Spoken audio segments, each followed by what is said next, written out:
Tusome hili swali la kwanza. Hivi hapo mnaona vizuri? Amina. Kabisa. Swali la kwanza linasemaje? Mungu ni Mungu mkuu. Mnijibu. Je, Mungu ni Mungu mkuu? Mbona kwenye kusoma sauti zilikuwa nyingi, kwenye kujibu zimefifia? Mimi naomba mnijibu. Je, Mungu ni Mungu mkuu? Wote tumekubaliana. Mpaka kule nyuma tumekubaliana kwamba Mungu ni Mungu mkuu. Sawa. Sawa, na mimi nakubali. Kwani tukisema mkuu maana yake nini? Great. Kwa Kigogo great. Kwa Kiswahili mkuu maana yake nini? Yaani afananishwe kwamba ukimsahizisha na wengine yeye amewazidi wote, si ndio? Viumbe vyote vimeumbwa lakini yeye hakuumbwa, yeye kaumba. Haleluya. Ndio sifa inayomfanya aitwe Mungu. Kwa sababu vyote viliumbwa lakini yeye hakuumbwa, ameumba. Wakikwambia x ukizidisha na y unapata z. X ukizidisha na nini? Y. Kama z ni 4 na x ni 2, y itakuwa ngapi? 2 na yenyewe, si ndio? Nyie hesabu mlipata ngapi? Mbona mna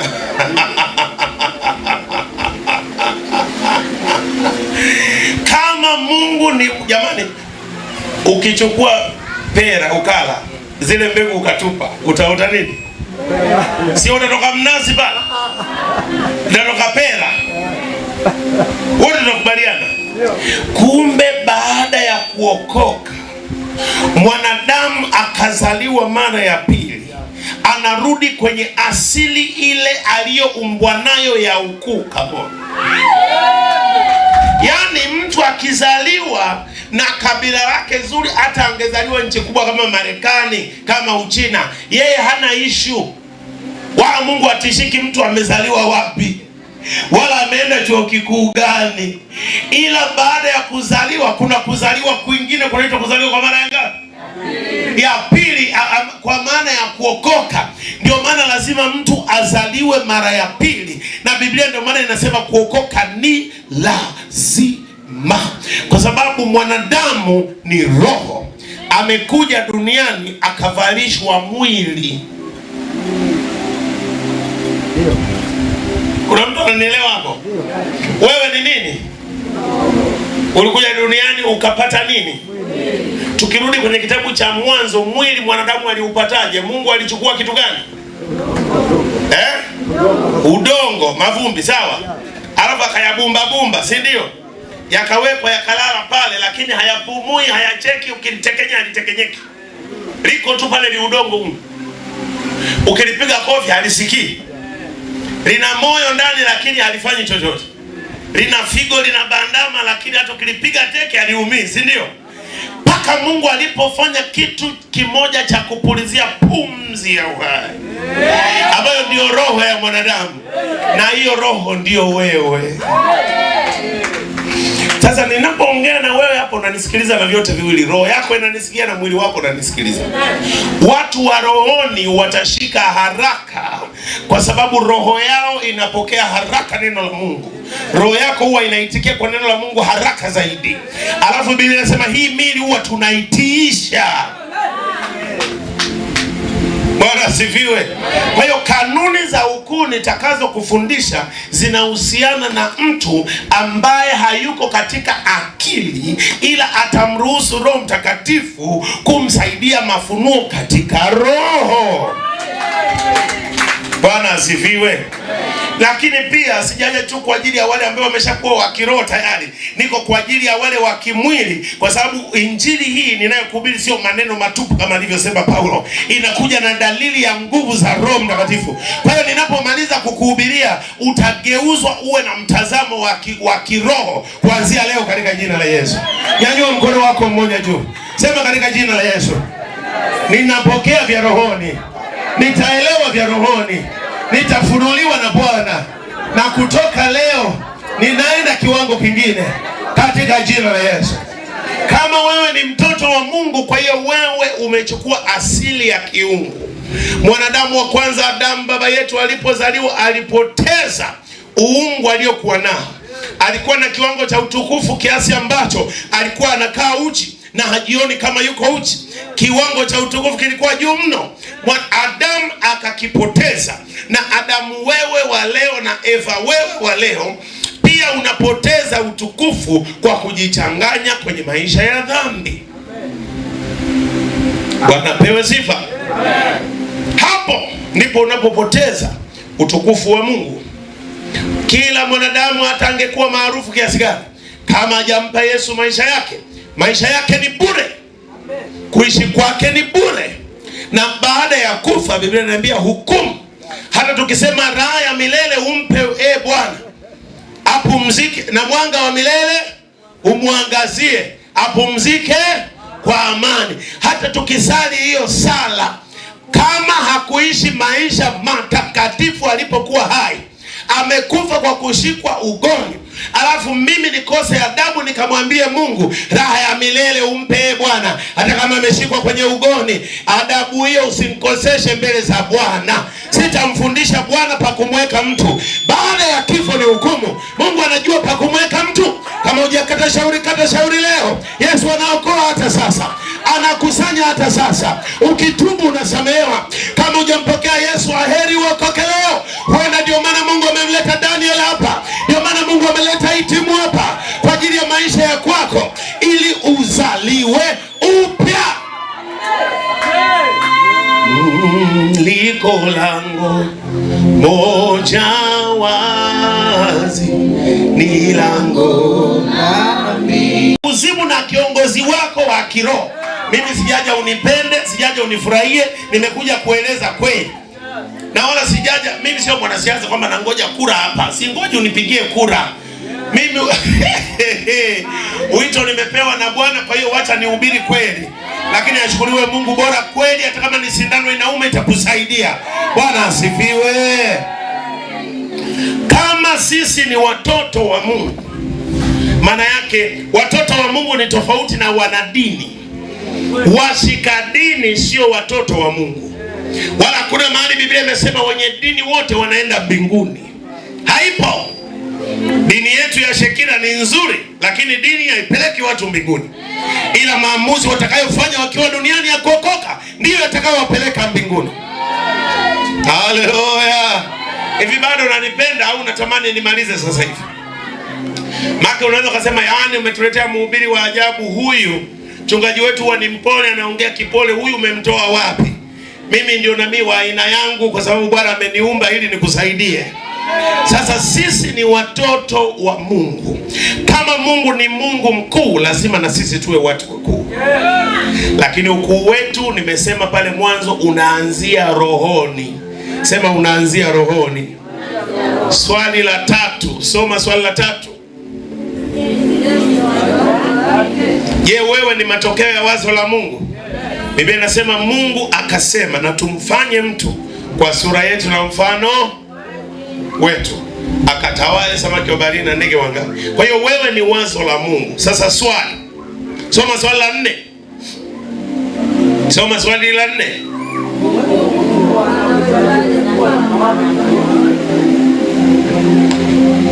Wote nilipowauliza habari ya Mungu,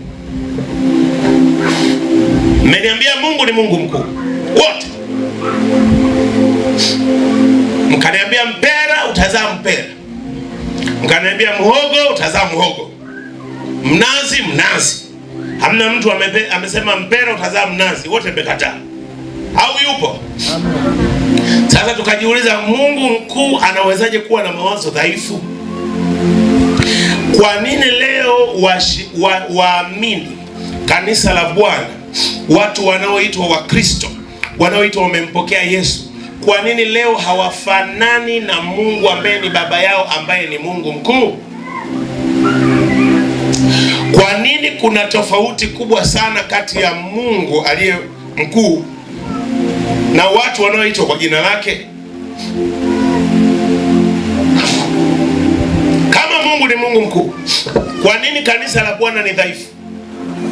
Tena bahati mbaya sana linakuwa dhaifu kiroho na linakuwa dhaifu kimwili. Yaani kiroho umepigika, una mawasiliano na Mungu, na kimwili hakuna hata shekeli mfukoni. Alafu Mungu wako anaitwa Mungu mkuu. Tuanzia. Mkitulia hivyo na furahi kwa sababu najua sindano inaingia. Mungu mkuu anawezaje kuwa na mawazo wewe si mawazo yake? Kwa nini lugha yako ni udhaifu asubuhi mpaka jioni? Kwa nini lugha yako, sikiliza. Ngoja niongee neno gumu. Sio lazima wote mtanielewa katika hili ninayotaka kuongea. Ila kuna baadhi mtanielewa. Ila maombi yangu kwa Mungu wote mnielewe.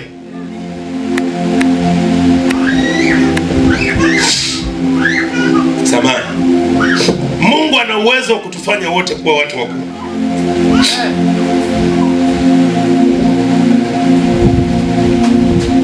Anaweza. Anaweza kabisa. Anaweza kutufanya wote kuwa watu wakuu. Ngoja hili neno gumu niliache kwanza. Talisema pale baadaye. Bwana asifiwe. Soma swali la 5. Nimeliacha kwa sababu. Soma swali la 5. Je, lazima kuwa mkuu kuliko yeye? Tuna shida ya lenzi hapa, ngoja nifungue. Tunaendelea vizuri. Hapo tunaona vizuri zaidi tusome. Je, lazima kuwa mkuu katika yeye? Je, ni lazima kuwa mkuu? Mnijibu ndio au hapana? Mnaogopa kusema ndio ya nguvu kwa sababu nitawahoji maswali. Kwa nini haina matunda? Mnaogopa kusema hapana kwa sababu mnajua mtakuwa mmekosea. Ngoja niwaulize swali. Hivi mtoto akizaliwa, ukimkuta baba na mama wamekaa wanamjadili mtoto, wanamkagua mtoto, unafikiri wanajadili nini? Yaani wako wawili, baba na mama, wanakagua vidole, wanaangalia vya miguu, mdomo, macho, wanamkagua. Wanaangaliaga nini? Kama wanafanana, si ndio? Kwa hiyo kiukweli tukipima lazima mtoto afanane chochote hata na mzazi wake. Eti jamani, sio apige nje kabisa. Yaani mimi ni miongoni mwa watu wanakagua watoto. Akizaliwa tu siku ile ya kwanza nafungua socks, kama nikuta amevishwa kwa socks piu, naangalia vidole. Naangalia tu vidole. Huyu tunaanza pale pale na mamake, ili mdomo la kwako, hiki kichwa cha kwako, hiki nini? Pale pale hospitali kabla hajatoka. Bwana asifiwe. Tunaanza mabishano pale, na kuna mpaka leo hatujamalizaga mabishano yetu kwa baadhi ya watoto wetu kwamba nani anafanana na nani kwenye kitu gani. Bwana asifiwe. Kwa sababu tunabishana kwa sababu mwingine ana rangi ya mama, ana sura ya baba. Sasa mpaka uje ungamue ni shughuli. Mwingine ana sura mwingine ana midomo ya baba, mwingine ana midomo ya mama. Juzi kanivamia mwanangu, baba, hii midomo kama ya kwako. Nikamwambia ishia zangu, hiyo ya mamako, mimi ya kwangu haiko hivyo. Tukaanza. Kwa hiyo ile ligi haijaisha mpaka leo. Kwa sababu gani? Ni kawaida mzazi lazima fanane na nani? Na mtoto, si ndio jamani? Hivi Mungu ni mtakatifu sio mtakatifu? Wacha we. Mimi wananifaisha watu wa kibao najibu vizuri. Jamani, hivi Mungu anamiliki vitu vyote ama hapana? Anamiliki vyote. Vyote ni mali yake. Na wewe ndo mtoto wake. Yaani wewe ndo mrithi. Yaani akitafuta mrithi wa Mungu ndo wewe. Mnazidi kushusha zile amina.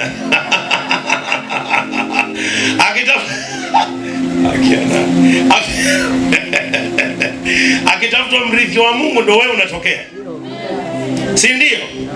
Sasa swali, kama Mungu wako ni Mungu wako ni Mungu mkuu na umesema hawezi kuwa na mawazo dhaifu. Je, ni lazima kuwa mkuu katika yeye? Ni lazima Kama tunaamini hivyo, tumekwamia wapi? Kuna mtu anasema sasa huyu mhubiri mbona ana maswali magumu? Si ahubiri tu jamani, sasa tuelewe. Mimi nakuuliza maswali yatakusaidia yatakusaidia kufikiri. Swali la 6, soma. kwa ajili ya Mungu tu au kunatuhusu na sisi? Hivi ukiwa umejenga vinyumba vyako 10 hapa mjini, ule utajiri wa nyumba zako unakuhusu wewe tu au mpaka na watoto? Ala, mpaka na watoto. Na wewe ni mtoto wa Mungu. Lile andiko la nchi na vyote vijazavyo ni mali ya Bwana mnalijua?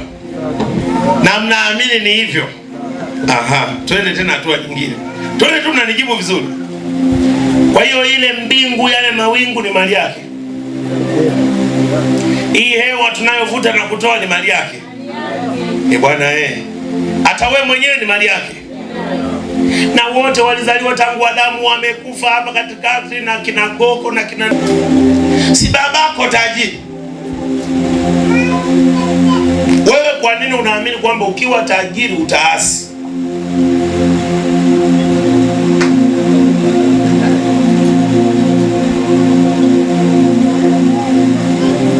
Kanisa lilipokea wokovu, lakini likapokea na mapokeo ambayo yanalitesa kanisa mpaka leo. Lazima tuyaondoe ili kanisa liinuke, lisimame mahali linatakiwa kusimama. Leo walokole wanapinga utajiri. Ngoja niwaulize, hii maiki hapa unainunua kwa kunena kwa lugha? Unanena tu, unafika pale dukani la kasha kapapapapa ikapapapapa, unashika maiki unaondoka nayo hakapapapapa, utatoka mlangoni. Yaani watakutandika na watapiga filimbi ya mwizi, na nakuhakikishia ukipona sana utajikuta Lugalo mochwani. Bwana asifiwe. Utajikuta wapi? Mochwani. Kwa sababu we ni mwizi kama wezi wengine. Lazima uwe na nini?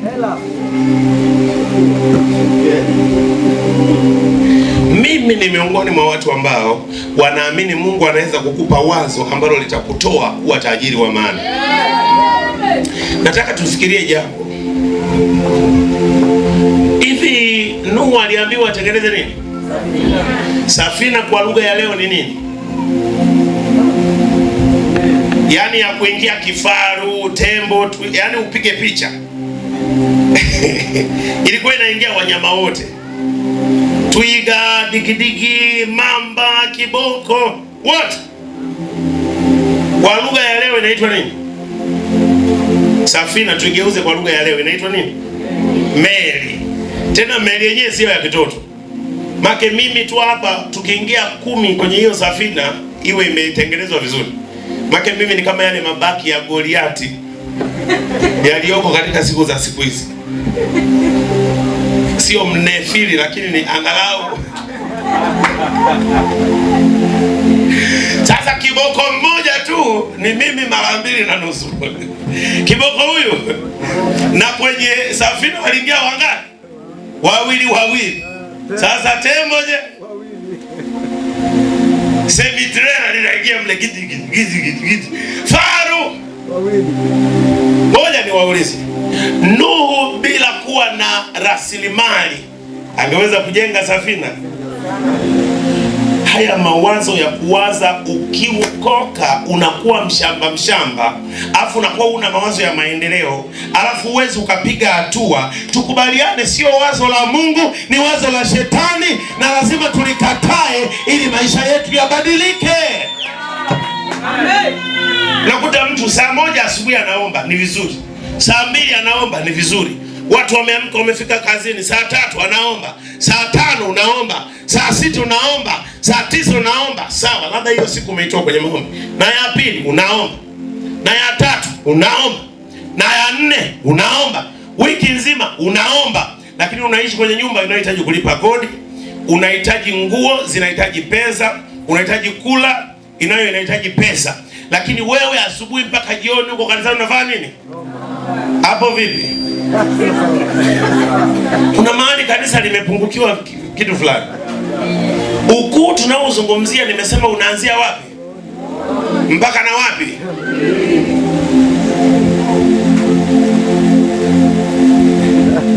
Ukisha maliza kunena kwa lugha, shika jembe kalime.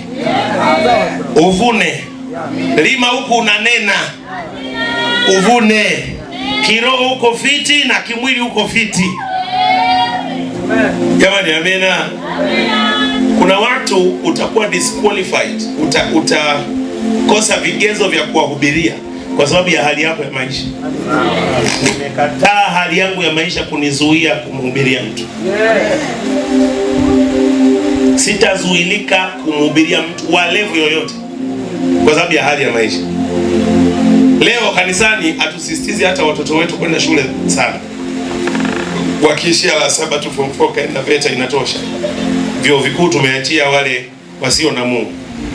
Alafu nchi zikitawaliwa na watu ambao watakuja kuleta maafa, mnaanza kulalamika. Yaani hao watu bwana, wewe umeandaa nani? Nimekuja ili mtu abadilishe namna anavyofikiri. Kama Mungu angetaka mambo yao ya kiroho peke yake, tungeokoka na kwenda mbinguni dakika hiyo hiyo. Kwa nini alituacha duniani? Alafu tukasema duniani hapa huwa kuna kitu kinaitwa maramia. Eti Petro aliuliza swali, mimi ile swali huwa naita swali la kichanga. Petro aliuliza swali la kichanga. Kaisema unajua Yesu kila siku sisi tumeacha kila kitu huko. Tumeacha watoto, tumeacha wake, tumeacha kazi. Tumeacha hapo kila kitu, nyavu zetu tumeacha. Fuata wewe hapo hivi utapata nini eti? Unajua bora tujue mapema makata. Wakati zetu kule nyumbani watuelewi. Unajua bwana hii biashara kumfuata Yesu kila siku hapo. Kuna siku tumemfuata siku 3 watu hawajala. Unajua nimekula mkate, sasa kila siku mkate utashuka kutoka mbinguni. Yesu tuambie tafadha nini? Yesu akawaambia hakuna aliyeacha baba, mama, mashamba ambaye hatapata mara 100 duniani. Kwanza mara 100 duniani, kisha uzima wa nini? Wito wangu ni kulifanya kanisa kuwa na sifa stahiki kiroho na sifa stahiki kimwili ili tumdhihirishe Yesu katika usahihi.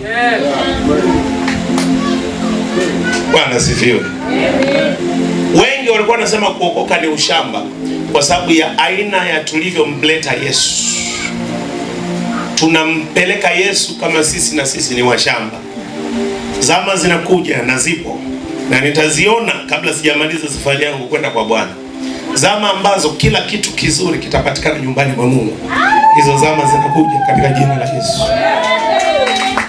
Kila kitu kizuri, kampuni kubwa za kiulimwengu zinatokea kwenye nyumba ya Mungu. Najua naongea vitu ni vizito kwa wengine, lakini kuna watu Mungu amewakusudia. Kuna watu hawatalala kwa sababu ya haya maneno na watatoka na mawazo yatakayosaidia ulimwengu.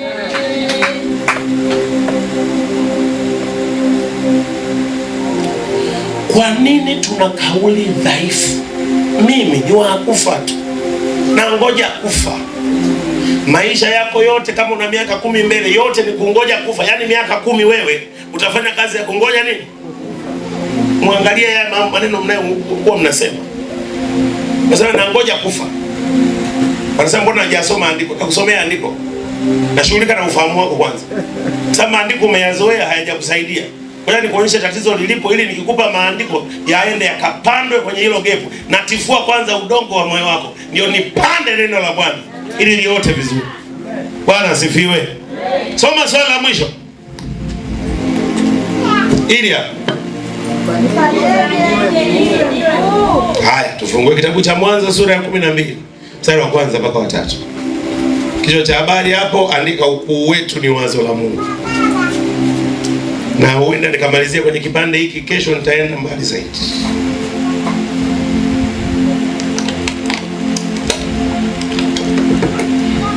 Ukuu wetu ni wazo la Mungu, sio wazo la mtu. Wewe kuwa mtu mkuu ni wazo la Mungu kabisa. Sasa huko kuna Kikaguru na Kiswahili. Kila mtu achukue lugha anayoijua. Kiswahili kiko kwa nyekundu, Kikaguru nyeusi. Kwa sababu huwa nahubiri kule kuna ibada ya Kikaguru, ya Kiingereza na ya Kiswahili. Kwa hiyo huwa natengeneza kwa lugha zote mbili ili nirahisishie nikihubiri ibada yoyote niweze kutiririka. Amen. Naomba tufungue Biblia zetu kitabu cha Mwanzo sura ya 12 mstari wa kwanza mpaka wa 3. Wote tufungue na tutasoma hapo. Naweza kuwa nimeongea maneno haya mtu akasema mchungaji yuko mwilini. Hayo mawazo ni ya kimwili. Hayo mawazo sio mawazo ya Bwana. Nataka tujifunze. Kitabu cha Mwanzo sura ya 12 mstari wa kwanza mpaka wa 3. Waliofika waseme amen. Wanaoendelea kutafuta waseme haleluya. Wote mmefika? Haya, Mwanzo sura ya 12 tusome mstari wa kwanza. 1 2 3 twende. Bwana akamwambia Abrahamu. Hizo sauti ni za watu ambao wamejiandaa kutokuwa watu wakuu. Hem, tusome kama watu wanaoamini kuwa watu wakuu. Mstari wa kwanza. Bwana akamwambia Abrahamu, toka katika nchi yako na jamaa zako na nyumba ya babako, uende mpaka nchi nitakayokuonyesha. Ngoja. Ibrahimu alikuwa anaambiwa atoke wapi na aende wapi. Ibrahimu hakuwa mwenyeji wa Kanaani, hakuwa Myahudi yule. Alizaliwa huko Uru wa Wakaldayo, na walikuwa waabudu mizimu. Mungu hakwenda kuchukua Wayahudi tayari wafanya taifa teule. Watu wanapotu challenge sisi wanasema Wakristo ni dini ambayo ni ya Wayahudi. Haya mnayohubiri haitakiwi kuwa ya Wayahudi. Mungu anaangalia Wayahudi peke yake, hawajui historia. Hilo taifa la Wayahudi lilizaliwa na mtu ambaye sio Myahudi. Yaani Mungu alikuwa anahubiri kuanzia mwanzo kwamba ninachofanya na Ibrahim naweza kufanya na yeyote hapa Kibaha Kongowe na kikafanikiwa, kwa sababu Ibrahimu wala hakuwa Myahudi kwa kuzaliwa. Alikuwa Mkaldayo. Alikuwa mwabudu mizimu na mpenda Yesu. Hata kama unaabudu mizimu, hata kama hujaokoka, hata kama ufai kabisa, kwa kuamini na kumkiri kwa Bwana na Mwokozi, yote yanageuka, unaanza maisha mapya. Biblia inaniambia mtu akiwa ndani ya Kristo, alikuwa changudoa lakini sasa yuko ndani. Alikuwa jambazi lakini sasa akiwa ndani ya Kristo. Alikuwa hafai lakini leo akiwa ndani ya Kristo amezini na mume wa mtu jana au mchana kabla hajaja kusikiliza haya mahubiri, lakini baada ya haya mahubiri ameamua kuokoka, amekuwa ndani ya Kristo. Baada ya kufanya hayo maamuzi, Biblia inaniambia amekuwa kiumbe. Yale ya kale bado yapo, yamepita, tazama yamekuwa nini? Ndio maana nikasema sikuja kwa watu ambao tayari wana hatua fulani. Nimekuja kwa watu wa aina zote, hata wale ambao hawajapiga hatua yoyote. Nasema hivi, Yesu yuko hapa abadilishe maisha yako ya kiroho na ya kimwili, uwe mtu mkuu katika roho na katika mwili. Sema amen. Bwana akamwambia Ibrahimu kutoka katika nchi ya waabudu mizimu, akamwambia toka wewe katika nchi yako na jamaa zako na nyumba ya babako, uende mpaka nchi nitakayokuonyesha. Nataka niongee neno hapa. Baadhi yenu Mungu akisema kitu na wewe unataka aseme na familia yako nzima, unataka aseme na mumeo, unataka aseme na mkeo, unataka aseme na watoto wako, unataka aseme na askofu wako. Makosa makubwa. Wewe umeumbiwa hatima yako binafsi. Kuna mambo Mungu atasema na wewe tu, hata sema na mumeo, hata sema na mkeo, hata sema na familia yako, wala huna wajibu wa kwenda kuomba ruhusa kwa familia yako. Sikiliza nikwambie, Mungu anafanyaga agano na mtu mmoja, sio na familia nzima. Ile agano linatawanyika kwa familia baada ya mtu mmoja kufanya agano na Bwana. Bwana asifiwe. Amen. Wewe Mungu anakutokea, anakusemesha, unaenda kumuuliza shangazi, eti shangazi, pale kanisani walisema hivi. Shangazi mwenyewe hana mafunuo, hana Bwana, anajua mizimu, atakusaidia nini? Mwambie jirani, acha hizo wewe. Acha hizo. Mungu aliita kikao cha kumfanya Ibrahimu kuwa mtu mkuu. Kikao. Mungu alimuita. Yaani Mungu aliita kikao. Hii ni agenda ya Mungu. Ukienda kwenye kikao, mchungaji, si wanasema tulete agenda za kikao, si ndio? Hapa ni Mungu ana kikao na Ibrahim na ana agenda. Haleluya. Ana kikao na mtu aliyekuwa anaabudu mizimu, analeta agenda. Agenda iko mstari wa pili. Soma mstari wa pili. Soma, najisikia kutiririka hapo. Nani anaongea haya maneno? Anamwambia nani? Na Mungu amenituma nikuambie wewe Cecilia wa Kibaha, wewe Asha wa Kibaha, wewe Mwantumu, wewe Joni wa Kibaha, wewe wa Kibaha, nisikilize. Mungu amesema nikuambie atakufanya kuwa taifa kubwa, takudumu bila kupotea. Kaa ndani ya Yesu. Unataka kuwa mtu wa maana mbinguni na duniani? Kaa ndani ya Yesu. Unataka kufikia hatima ya maisha yako? Kaa ndani ya Yesu. Unataka ndoa yenye heshima? Kaa ndani ya Yesu. Unataka maisha ambayo yanakubalika mbinguni na duniani? Kaa ndani ya Yesu. Mungu akamwambia Ibrahim, nitakufanya wewe kuwa taifa kubwa na kukubariki na kulikuza jina lako. Malizia hapo. Kama unataka kutrend, kaa ndani ya Yesu. Si ndio lugha yenu ya sasa hivi? Kulikuza jina lako maana ni kukutrendisha.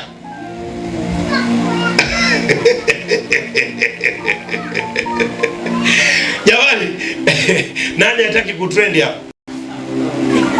Kutrend kuna raha yake eti jamani. Unajikuta huko watu wanazungumzia habari zako. Yaani ule habari unasema habari za kutrend kuna raha yake. Si ndio jamani? Tuache uongo, kutrend raha. Kwani uongo? Sasa unataka kutrend, kaa ndani ya Yesu. Kwa sababu ukuu ni wazo la Mungu, sio la babako. Sikiliza, kuna watu hawajanielewa bado. Ngoja nipige namna hii. Babake Daudi mwenyewe hakujua ukuu wa mtoto wake. Alipokuja Nabii Samueli anataka kumwaga mafuta, akamwambia niitie watoto wako. Baba akaita watoto wake, akamwacha mwenye kitu cha maana kuliko wote. Hapa sizungumzii mtu atakayeenda kukaa na kikao na familia yake kikubaliane kama atakuwa mkuu au hapana. Ninahubiri injili ambayo mizimu ya kwenu hata kama inauaga watu kila wakifika miaka 40, wewe utavuka miaka 40 na hiyo mizimu haitakuua katika jina la Yesu. Kwa sababu wewe kuwa mkuu ni wazo la Bwana. Hivi naeleweka? Wewe mapepo kukutii ni wazo la Bwana. Wewe kuwa na mamlaka ya kufunga duniani mbinguni vikafungika ni wazo la Bwana. Haleluya. Kuna watu mko hapa, sema yeye nikwambie. Kuna watu mko hapa kiroho mko vizuri lakini kimwili mmepigika. Ndio maana nimekuja, Bwana atakusaidia na kimwili utanyanyuka. Kuna watu kimwili mmepigika na kiroho hamna mahusiano na Mungu. Nimekuja ili mtengeneze na Bwana, mwe na mahusiano mazuri na Bwana. Na kimwili utasaidika pia. Say amen. Agenda Mungu ameziweka mezani. Nitakubariki, nitakufanya uwe taifa kubwa, nitalikuza jina lako. Alafu kama haitoshi na kukufanya uwe baraka. Nani anabarikigi hivyo? Njoo pastor, nitoe mfano. Yaani kwa mfano, Mungu anamwambia Ibrahimu, anamwambia la kwanza nitakubariki. Akubariki na chekeche hilo la kumsifu Bwana. La pili nitalikuza jina lako. La tatu soma hapa. Amemwambia Soma. Kuwa taifa kubwa. Nitakufanya kuwa taifa kubwa. Alafu kana kwamba haitoshi na kukufanya na wewe mwenyewe kuwa nini? Baraka. Yaani sio kwamba utabebelea tu mabaraka ya Bwana, na wewe mwenyewe. Yaani yeye mwenyewe ni baraka. Jamani amina. Yaani hata ukienda mahali unakuwa baraka. Dawa ya kuondoa nuksi ni Yesu peke yake. Yesu ndio dawa ya kuondoa nuksi. Hata ukienda mahali unakuwa baraka. Ukiongea yanakuwa ya baraka. Ukiongea maisha ya watu yanabadilika. Kwa kuongea tu maisha ya watu yanabadilika. Kama unaamini hivyo sema. Nimekuwa na watu wengi wananiambia maishani mwangu tangu nimekutana na wewe, kwa kusikiliza tu nimegeuka, nimekuwa mtu tofauti. Anasema nakusikiliza tu. Na mimi namwambia huyo ni Bwana ndani yangu wala sio mimi. Kwa sababu maneno ninayosema yamevuviwa na Bwana. Kwa hiyo Bwana ndio anayekusaidia kuwa huyo mtu. Nimalizie kwa kusema yafuatayo. Soma mstari wa 3. nami nitawabariki wakubarikio. Yani kwa kuwa nakubariki na wanaokubariki watabarikiwa. Naye akulaanie nitamlaani. Kulaanie nitamlaani. Na katika wewe jamaa zote za dunia watabarikiwa. Katika wewe jamaa zote za dunia watabarikiwa. Mungu anapofanya agano na mtu, anataka huyo mtu awe msaada kwa wengine. Nilikuwa nafundisha pale Kunduchi jana na juzi, nikawaambia Mungu akitaka kuponya duniani hashuki mwenyewe akaenda akamgusa, anamtumia mtumishi wake aliye tayari. Kuna kawito ndani kwetu, Mungu anataka kutumia wewe ili kugusa maisha ya watu. Naomba tusimame.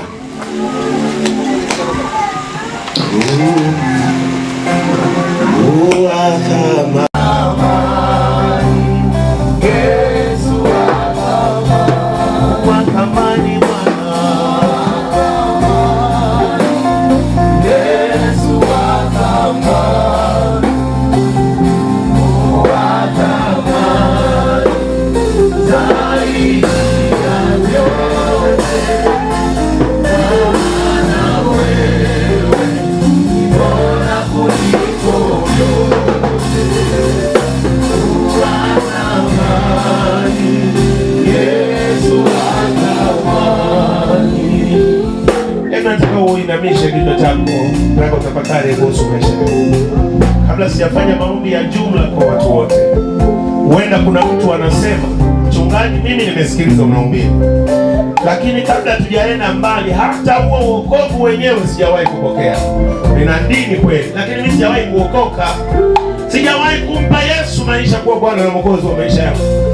Na kabla ya yote nataka nimpe Yesu maisha kwanza, kwa sababu kupata vyote vya Mungu vinaanza kwa wewe kuwa rafiki wa Mungu, kwa wewe kuwa mwana wa Mungu. Uko hapa na unataka kumpa Yesu maisha yako, weka mkono juu kama unataka kumpa Yesu maisha yako. Asante. Kama kuna mwingine unataka kumpa Yesu maisha yako kwa kuokoka, kwa maana wewe. Tafadhali naomba mhudumu niletee dada yule amefanya mambo. Kanisa tumshangilie Bwana kwa ajili yake.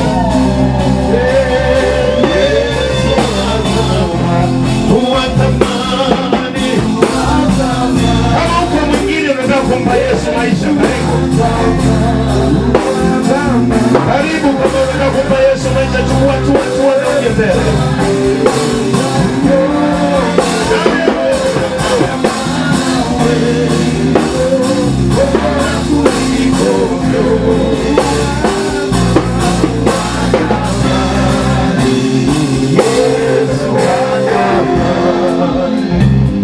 Mchungaji, naomba uje umpe sala ya toba dada, ongoze kwa Bwana. Mchungaji Daniel, karibu.